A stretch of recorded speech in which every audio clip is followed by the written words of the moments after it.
L'âme dans la tasse. L'introduction. Le hasard fait bien les choses. Tout commence par une coïncidence. Imaginez la Chine, il y a près de 5000 ans. L'empereur Shen Nung, père de l'agriculture, se repose au pied d'un arbre sauvage. C'est un homme de science. Il ne boit que de l'eau bouillie par hygiène.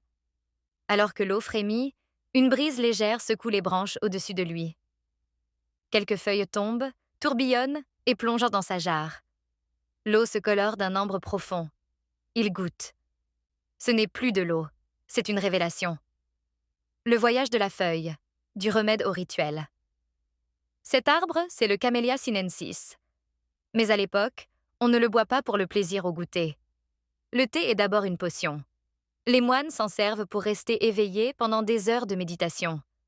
Pour eux, le thé n'est pas qu'une plante, c'est un pont entre le corps et l'esprit. Puis vient la dynastie Tang. Le thé devient un art de vivre. On ne se contente plus de jeter des feuilles dans l'eau. On les réduit en poudre, on les fouette. On écrit des poèmes sur l'écume. Le thé devient la première boisson mondiale avant même que le mot mondialisation n'existe. Les bienfaits. Une pharmacie dans une tasse. Mais pourquoi cet engouement? Parce que le corps ne ment pas. Dès les premières gorgées, la magie opère. 1. La théine. Contrairement au pic de stress du café, la théine se libère lentement grâce au tanin. C'est une énergie calme. 2. Les polyphénols. Ce sont les gardiens de vos cellules. Ils luttent contre l'oxydation, ce rouillage interne de notre corps. 3. Le cerveau. Le thé contient de la L-théanine, un acide aminé qui favorise la relaxation tout en restant alerte. C'est l'équilibre parfait entre la détente et la concentration. L'Odyssée vers l'Occident. De l'or en feuilles. Pendant des siècles, la Chine garde jalousement ses secrets. Mais au XVIIe siècle, le thé prend la mer. Les caravelles hollandaises et les navires de la Compagnie des Indes rapportent ces feuilles séchées en Europe. C'est un produit de luxe absolu, vendu plus cher que l'épice la plus rare. À Londres, c'est une révolution sociale. On ne boit plus de bière au petit déjeuner, on boit du thé. C'est d'ailleurs une princesse portugaise, Catherine de Bragance, qui impose cette mode à la cour d'Angleterre.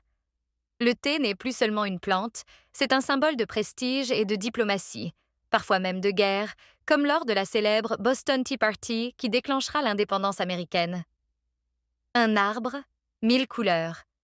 Le secret de l'oxydation. Voici le plus grand secret du thé. Qu'il soit vert, noir, blanc ou bleu, oolong. Tout provient de la même plante. La différence? C'est le travail de l'homme et de l'air. Le thé vert. On stoppe l'oxydation tout de suite pour garder la fraîcheur et le maximum d'antioxydants. C'est le thé de la vitalité. Le thé noir. Les feuilles sont totalement oxydées, ce qui lui donne ce goût charpenté et permet de le conserver des années. Le thé blanc, le plus pur. On cueille les bourgeons à peine éclos, on les laisse sécher au soleil. C'est le thé de la sérénité. Conclusion. Une tasse pour le futur voix off. Ton inspirant et apaisant.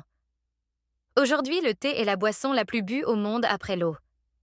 Dans un monde qui court après le temps, infuser du thé est un acte de résistance. C'est s'accorder 4 minutes pour soi. Un rituel millénaire qui protège votre cœur, stimule votre esprit et vous connecte à l'histoire de l'humanité. Alors, la prochaine fois que vous porterez votre tasse à vos lèvres, souvenez-vous, vous ne buvez pas seulement une boisson, vous goûtez à l'aventure de la civilisation.